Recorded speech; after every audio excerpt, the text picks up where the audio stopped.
जय हिंद दोस्तों, मैं हूं अनूप और आप सब लोग देख रहे हैं ग्लोबल कॉन्फ्लिक्ट। दोस्तों, आप सब लोगों को अब तक पता चल गया होगा कि तेजस मार्क 1 एयरक्राफ्ट 2 में करीबन मार्क 1 से 43 इंप्रूवमेंट किया गया है। इन इंप्रूवमेंटों में एयरक्राफ्ट के air refuelling system, active electronic scan array radar, हथियार, इलेक्ट्रॉनिक वॉरफेयर सूट जैसे इक्विपमेंट है। इवन आप लोगों को यह भी पता है कि 50% से भी अधिक तेजस एयरक्राफ्ट इंडिजीनियस इक्विपमेंटों से बना हुआ है। पर क्या आपको पता है कि इन एयरक्राफ्टों के रडारों का क्षमता कितना है, इलेक्ट्रॉनिक वॉरफेयर कैसे काम करता है और कैसे ये दुश्मन के एयरक्राफ्टों के तुलना में ज्यादा आधुनिक है। आज के इस वीडियो में मैं आप लोगों को इन एयरक्राफ्टों के अलग अलग इक्विपमेंट, वो इक्विपमेंट कहाँ पे बना है और कितना क्षमताशाली है, एयरक्राफ्टों में इस्तेमाल होने वाला हथियार, हथियारों के रेंज के बारे में जानकारी दूंगा। तो डिटेल में जानने के लिए वीडियो के आखिर तक बने रहिए और चैनल को सब्सक्राइब और वीडियो को लाइक जरूर कीजिए। दोस्तों, बुधवार के दिन जो तेजस एयरक्राफ्टों को लेकर डील के ऊपर अप्रूवल दिया गया है, ये कई दशकों का मेहनत का फल है। दोस्तों, इसमें डीआरडीओ के साथ एरोनॉटिकल डेवलपमेंट एस्टेब्लिशमेंट और हिंदुस्तान एरोनॉटिकल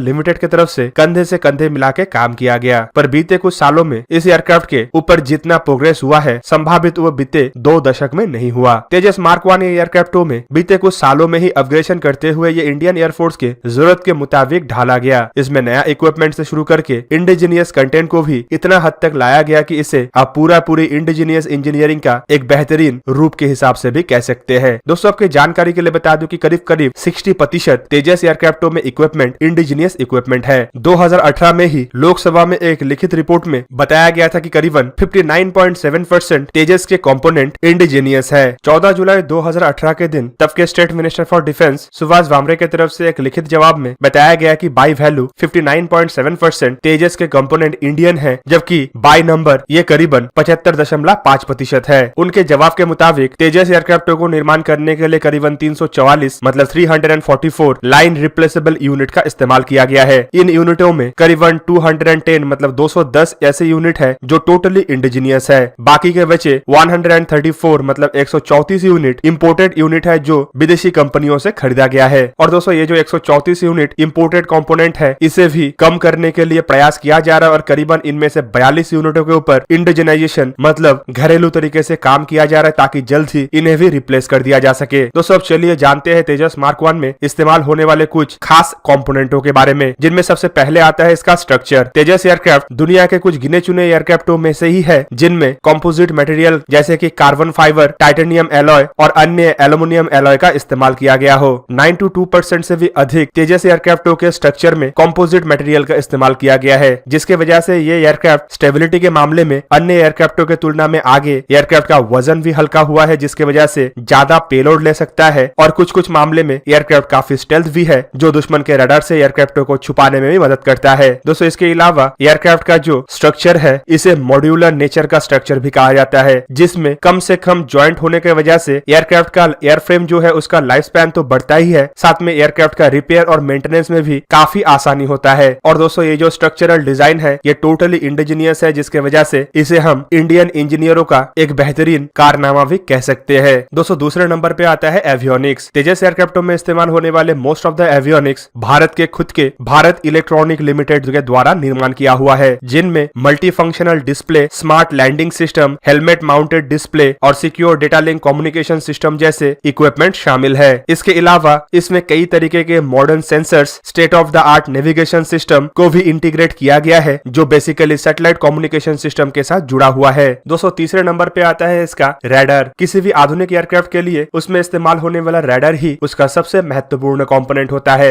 और तेजस मार्क 1 एयरक्राफ्टों में पुराने मार्क 1 के तुलना में ज्यादा आधुनिक active electronic scan array radar का इस्तेमाल किया गया है, जबकि पुराने एयरक्राफ्टों में manual stress plane array radar का इस्तेमाल किया गया था। तेजस मार्क 1 एयरक्राफ्टों में इजरायली कंपनी एल्टा की तरफ से बनाया हुआ ELM 2052 रडार का इस्तेमाल किया गया है। और दोस्तों, आपको जान के हैरानी होगा कि दुनिया में कुछ ही ऐसे 4th जनरेशन के फाइटर एयरक्राफ्ट है जिनमें active electronic scan array radar इस्तेमाल किया गया हो। एल्टा का बनाया हुआ ये AES रडार 220 डिग्री कवरेज के साथ है। और दोस्तों, ये आधुनिक रडार के पास इतना क्षमता है कि इसे जैम करना लगभग नामुमकिन है, जबकि दूसरी तरफ इन रडारों को गैलियम नाइट्रेट से बनाया गया है, बोल के इसे दुनिया के आधुनिकतम active electronic scan array radar में ही गिना जाता है। और दोस्तों, इसके रेंज के मामले में कहा जाता है कि कम से कम ये radar 1 metre square cross section वाले किसी भी एयरक्राफ्ट को 180 से 250 किलोमीटर रेंज के अंदर आसानी से डिटेक्ट कर सकता है। जबकि इंडिया द्वारा भी प्लान किया जा रहा है कि तेजस मार्क 1 एयरक्राफ्टों के आखिरी कुछ वर्जनों में एल्टा के रडार के जगह में भारत के द्वारा ही निर्माण किया हुआ उत्तम active electronic electronic scan array radar लगाया जाए। उत्तम रडार को बेसिकली डीआरडीओ के इलेक्ट्रॉनिक रडार डेवलपमेंट एस्टेब्लिशमेंट के तरफ से डिजाइन और डेवलप किया गया है और फिलहाल इसे सुखोई 30 MKI और तेजस एयरक्राफ्ट 2 में टेस्ट भी किया जा रहा है। टोटल 100 घंटे के फ्लाइंग टेस्ट इसका कंप्लीट हो चुका है, जिनमें से 25 घंटे तो तेजस एयरक्राफ्ट में ही कंप्लीट किया गया। और दोस्तों आपके जानकारी के लिए बता दूं कि ये रडार भी गैलियम आर्सेनाइड रडार है, जिसे गैलियम नाइट्रेट रडार के तुलना में ज्यादा आधुनिक माना जाता है। उत्तम रडार को लेकर यह कहा जा रहा है कि इसके मार्क 1 वर्जन के पास करीबन 250 किलोमीटर रेंज तक दुश्मन को ट्रैक और डिटेक्ट करने का क्षमता होगा, जबकि इसके मार्क 2 के वर्जन के ऊपर जो काम किया जा रहा है उसका रेंज कम से कम 400 किलोमीटर होगा। और दोस्तों इन रडारों के पास air to air, air to ground और एयर टू सी तीनों मोड में ही सर्च एंड ट्रैकिंग का कैपेबिलिटीज होगा। दोस्तों रडार के बाद जो इक्विपमेंट का नाम आता है वो है सेल्फ प्रोटेक्शन जैमर। और दोस्तों ये ऐसा इक्विपमेंट है जो उन 43 इंप्रूवमेंटों में से एक है। सेल्फ प्रोटेक्शन जैमर जो तेजस मार्क 1A में इस्तेमाल किया गया है, ये दुश्मन के किसी भी तरीके के हवा से हवा या जमीन से हवा में मार करने वाले मिसाइलों को डिटेक्ट और उसके खिलाफ एयरक्राफ्टों को ऑटोमेटिकली प्रोटेक्ट कर सकता है। इस तरीके के सेल्फ प्रोटेक्शन जैमर की वजह से एयरक्राफ्टों के ऑपरेशनल कैपेबिलिटी बढ़ जाता है और एयरक्राफ्ट आसानी से दुश्मन के एयर डिफेंस जोन या दुश्मन के एयरक्राफ्टों के लाइन ऑफ फायर के अंदर रह के भी काम कर सकता है। दोस्तों ये जो आधुनिक सेल्फ प्रोटेक्शन जैमर का इस्तेमाल किया गया है, इसे लेके ये भी दावा किया जा रहा है कि ये दुनिया का लगभग हर तरीके के रडार गाइडेड, हीट सीकर और इंफ्रारेड गाइडेड मिसाइलों को टैकल कर सकता है। और दोस्तों अब चलिए जानते हैं कि इस एयरक्राफ्ट में किस किस तरीके का हथियारों का इस्तेमाल किया जा सकता है। दोस्तों तेजस एयरक्राफ्टों को हर तरीके का हथियारों को कैरी करने के लायक बनाया गया है और तेजस मार्क 1A में करीबन 8 हार्ड पॉइंट है, जिनमें से हर एक में हथियारों को लगाया जा सकता है। दोस्तों तेजस मार्क 1A एयरक्राफ्ट 2 में S8 रॉकेट पोर्ट के अलावा एयर टू एयर मिसाइलों को लॉन्च करने के लिए भी पोर्ट है, जिनमें R73, IDER-VER, SRAM, अस्त्र मार्क 1 जैसे मिसाइलों को तो लगाया गया ही है, साथ में अस्त्र मार्क 2, अस्त्र IR, R77 और पाइथन 5 जैसे मिसाइलों को लगाने के लिए भी तैयारी किया जा रहा है। दोस्तों फिलहाल अस्त्र मार्क 1 ही तेजस मार्क 1 एयरक्राफ्ट 2 के सबसे लॉन्ग रेंज हमला करने वाला एयर टू एयर मिसाइल है,